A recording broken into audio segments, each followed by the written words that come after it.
छत्रपती शिवाजी महाराजांच्या पुतळ्यावरून गेल्या 4 दिवसांपासून अंजनगाव खेलोबा येथे वाद निर्माण झालेला आहे। मराठा आणि धनगर समाज आमने सामने आलेले आहेत। गेल्या 2 दिवसांपासून ओबीसी नेते लक्ष्मण हाके देखील या ठिकाणी आंदोलनामध्ये सहभागी झालेले आहेत। 4 राज्यांचं या मंदिराच्या प्रवेशद्वारावरून सन्मानानं रयतेचे राजे छत्रपती शिवाजी महाराजांचा पुतळा पावित्र्य राखून महाराष्ट्र शासनानं स्थलांतरित करावा ही आमची सगळ्या धनगर बांधवांची मागणी आहे। हजारो वर्षाची ही परंपरा तुम्ही मोजणी करून आमचं श्रद्धास्थानावर अतिक्रमण आणणार आहे का? कुणी अधिकार दिला या आमदाराला?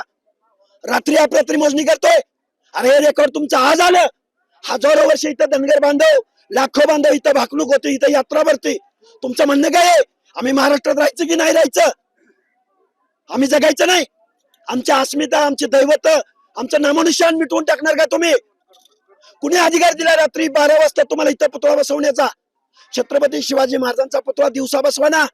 आणि आमच्या दैवतावर या खेळोबाच्या मंदिराच्या समोर इथं नाव पण दिलं शिवतीर्थ, म्हणजे आमचं नामोनिशान मिटवायचं का तुम्हाला? सन्मानाने स्थलांतरित करावं, योग्य त्या ठिकाणी करावं आणि शासनाने पुढाकार घ्यावा। शासन काय माणसं मारायची वाट बघतंय का आता? कॅमेरामॅन राजू मिसाळसह भारत नागने साम टीव्ही न्यूज माढा।